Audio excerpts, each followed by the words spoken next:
भारत के पड़ोसी देश बांग्लादेश में इस समय हिंसा की आग भड़की हुई है।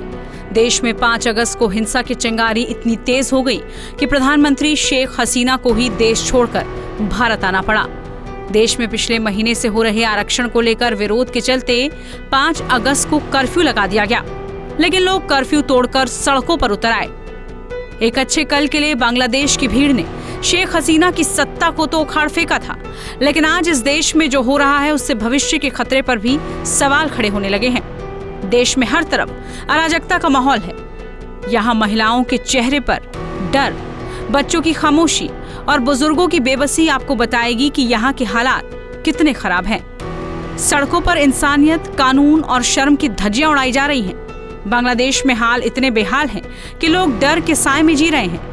लोगों के घरों को लूटा जा रहा है। रात भर लोग घरों में जाग रहे हैं, पहरा दे रहे हैं। उन्हें डर है कि कहीं उनके घर को बदमाश निशाना न बना ले। ये हालात सिर्फ बांग्लादेश की राजधानी ढाका के ही नहीं, बल्कि बांग्लादेश के हर कोने से ऐसी ही घटनाएं सामने आ रही हैं। हालात इतने खराब हैं कि लुटेरे ट्रकों में भरकर आ रहे हैं और पूरे इलाके को टारगेट कर रहे हैं। घरों में लूट करने के साथ ही महिलाओं के साथ बलात्कार की भी घटनाएं सामने आ रही हैं। घरों को आग लगा दी जा रही है। बदमाश इतने बेखौफ हैं कि वो अधिकारियों और नेताओं किसी को नहीं छोड़ रहे।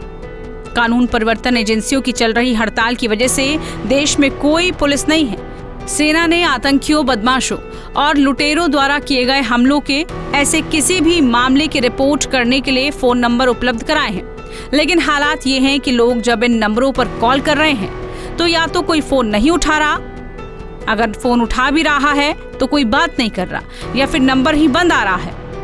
हिंदू उपद्रवियों के निशाने पर हैं। मंदिरों को जलाया जा रहा है। हिंदू समुदाय के लोगों को टारगेट करके मारा जा रहा है। बांग्लादेश के प्रमुख अखबार द डेली स्टार ने अपनी रिपोर्ट में कहा था कि देश के कम से कम 27 जिलों में भीड़ ने हिंदू घरों और व्यापारिक प्रतिष्ठानों पर हमले किए, तोड़फोड़ और आगजनी की गई और सामान तक लूट लिया गया।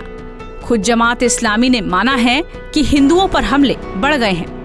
बांग्लादेश में शेख हसीना के इस्तीफे और देश छोड़ने के बाद हिंदुओं को लगातार टारगेट किया जा रहा है। भीड़ हिंदुओं के साथ मारपीट के अलावा उनके घरों और दुकानों को भी लूट रही है। मंदिर और धार्मिक स्थान भी भीड़ के निशाने पर हैं।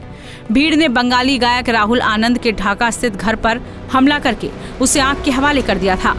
घर का सामान तक लूट लिया गया। सोमवार से शुरू हुई हिंसा के नए दौर में कम से कम 100 जगहों पर हिंदुओं को निशाना बनाया गया। इनमें 10 हिंदू मंदिर हैं जिनमें तोड़फोड़ की गई है। यानी बांग्लादेश के हालात इस वक्त बहुत बदतर हो चुके हैं।